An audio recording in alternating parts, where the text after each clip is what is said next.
Walter Mosley's Devil in a Blue Dress. Chapter 1. I was surprised to see a white man walk into Joppy's bar.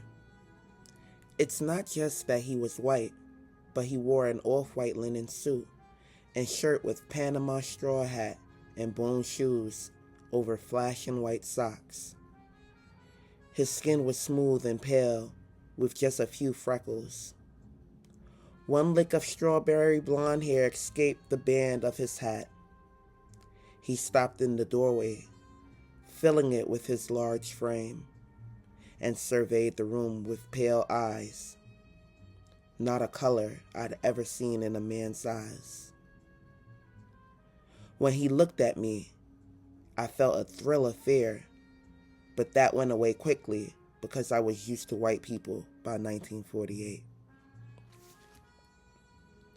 I had spent 5 years with white men and women from Africa to Italy, through Paris and into the fatherland itself.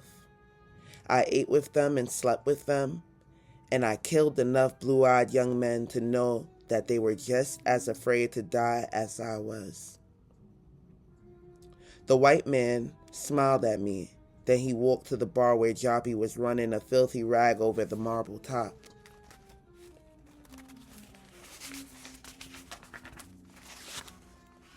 They shook hands and exchanged greetings like old friends. The second thing that surprised me was that he made Joppy nervous. Joppy was a tough ex-heavyweight who was comfortable brawling in the ring or in the streets, but he ducked his head and smiled at the white man just like a salesman whose luck had gone bad. I put $1 down on the bar and made to leave, but before I was off the stool, Joppy turned my way and waved me towards them. "Come on over here, Easy. Here's somebody I want you to meet." I could feel those pale eyes on me. "This here's an old friend of mine's, Easy, Mr. Albright." "You can call me Dwight, Easy," the white man said.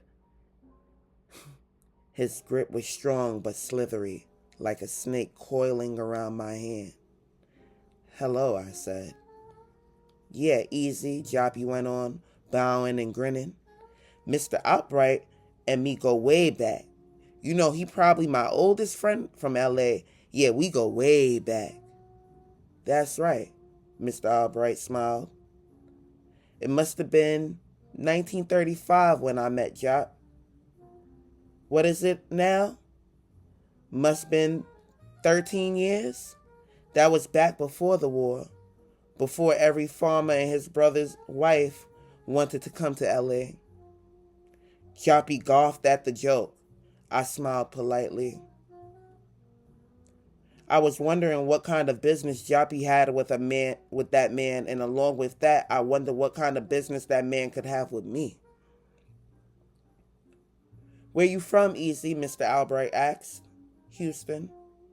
"Houston now, that's a nice town. I go down there sometimes on business." He smiled for a moment. He had all the time in the world. "What kind of work you do up here?" Up close, his eyes were the color of robin's eggs, matte and dull.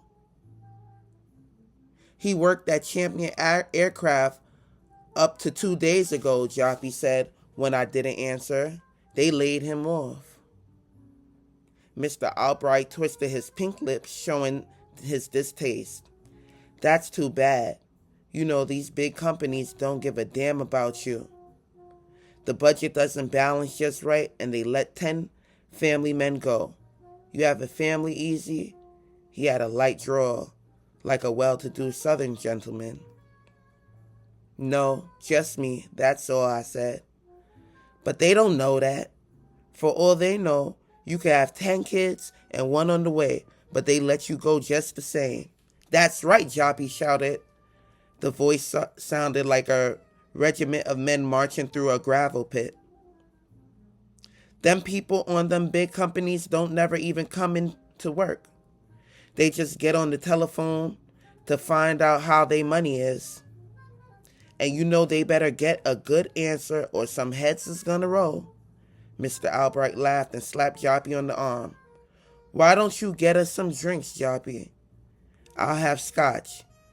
What's your pleasure, Easy? Usual, Joppy asked me. Sure. When Joppy moved away from us, Mr. Albright turned to look around the room. He did that every few minutes, turning slightly, checking to see if anything had changed.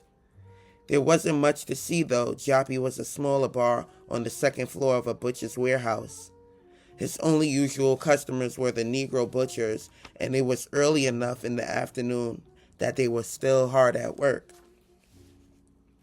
The odor of rotted meat filled every corner of the building. There were few people, other than butchers, who could stomach sitting in Joppy's bar. Joppy brought Mr. Albert's scotch and bourbon on the rocks for me. He put them both down and said, Mr. Albright looking for a man to do a little job, Easy. I told him you out of work and got a mortgage to pay. That's hard, Mr. Albright shook his head. Men in big businesses don't even notice or care when a working man wants to try to make something of himself. You know, Easy's always trying to better himself. He just got his high school papers from night school and he been threatening on some college. Joppy wiped the marble bar as he spoke. And he was a war hero, Mr. Albright. Easy went in with Patton, volunteered. You know he's seen him some blood. That's a fact, Mr. Albright said. He wasn't impressed. Why don't we go have a chair, Easy, over there by the window? Joppy's windows were so dingy that you couldn't see out on 103rd Street. But if you sat at the small cherry table next to them, at least you had the benefit of the dull glow of the daylight. You got a mortgage to meet, Easy?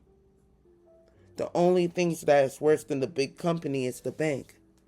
They want their money on the first, and if you miss a payment, they will have the marshal knocking down your door on the second. What's my business got to do with you, Mr. Albright? I don't want to be rude, but I just met you 5 minutes ago. And now you want to get to know all my business? Well, I thought that Joppy said you needed to get to work or you were going to lose your house. What's that got to do with you? I just might need a bright pair of eyes and ears to do a little job for me, Easy. And what kind of work is that you do? I asked. I should have gotten up and walked right out of there. But he was right about the mortgage. He was right about the banks, too. I used to be a lawyer when I lived in Georgia. But now, I'm just another fella who does favors for friends. And for friends of friends. What kind of favors? I don't know, Easy. He shrugged his great white shoulders. Whatever somebody might need. Let's say that you need to get a message to someone, but it's not convenient for you to do so in person. Well, then you call me, and I take the job. You see, I always do the job I'm asked to do. Everybody knows that. So I always have lots of work. And sometimes I need a little helper to get the job done. That's where you come in. And how's that, I asked. While he talked, it dawned on me that Mr. Albright was a lot like a friend I had back in Texas. Raymond Alexander was his name, but we called him Mouse. Just thinking about Mouse set my teeth on edge. I need to find somebody, and I might need a little help looking. And who is it you want to? Easy, he interrupted. I can see that you're a smart man with a lot of very good questions, and I'd like to talk some more about it, but not here. From his shirt pocket, he produced a white card and a white enabled fountain pen. He scrolled on the card and then handed it to me. Talk to Joppy about me, and then if you want to try it out, come to my office anytime after 7 tonight.